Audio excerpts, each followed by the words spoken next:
नवरात्रि में एक बात का ध्यान अवश्य रखना चाहिए, घर की जो नारी शक्ति है, मातृशक्ति है, उसको समझने की आवश्यकता है। जब हमारे यहाँ कोई कन्या जन्म लेती है तब उस समय वही जो है प्रथमम शैलपुत्री हो जाती है। शैलपुत्री तब तक रहती जब तक वो अपने पैरों पर चलना शुरू नहीं करती। जब वही कन्या मंदिर तक पहुँचने लगती है और अपने लिए कुछ संयम, कुछ व्रत का पालन करने लगती है, तब वही ब्रह्मचारिणी कहलाती है।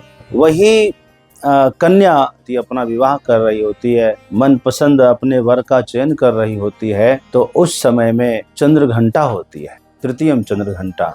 जैसे कि माता पार्वती के विवाह के समय विधान हुआ तो माता ने उस समय अपना चंद्रघंटा स्वरूप प्रकट किया। जब यही कन्या गर्भवती होती है तब वह कुष्मांडा का स्वरूप होती है। जब कन्या प्रथम पुत्र की माता बनती है, पहले बेटे की माँ बनती है, तो वही स्कंद माता कहलाती है और अपने बच्चे को शिक्षण प्रशिक्षण देती है। वही माँ स्त्री, वही नारी शक्ति जब अपने बच्चे की देख रेख के लिए, अपने बच्चे की शिक्षा दीक्षा के लिए परिवार से लड़ लेती है और परिवार की रक्षा के लिए समाज से लड़ लेती है, समाज की रक्षा के लिए सरकार से लड़ती है और सरकार अपने राष्ट्र की रक्षा के लिए विद्रोहियों से लड़ती है, लक्ष्मीबाई बन जाती है।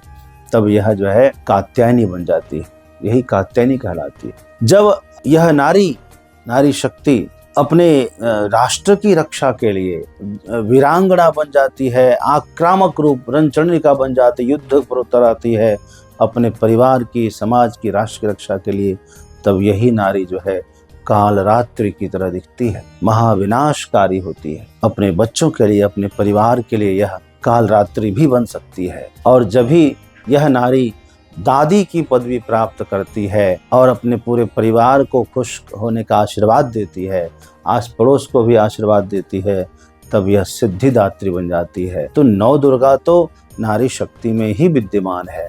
इसमें देखने की आवश्यकता है, समझने की आवश्यकता है।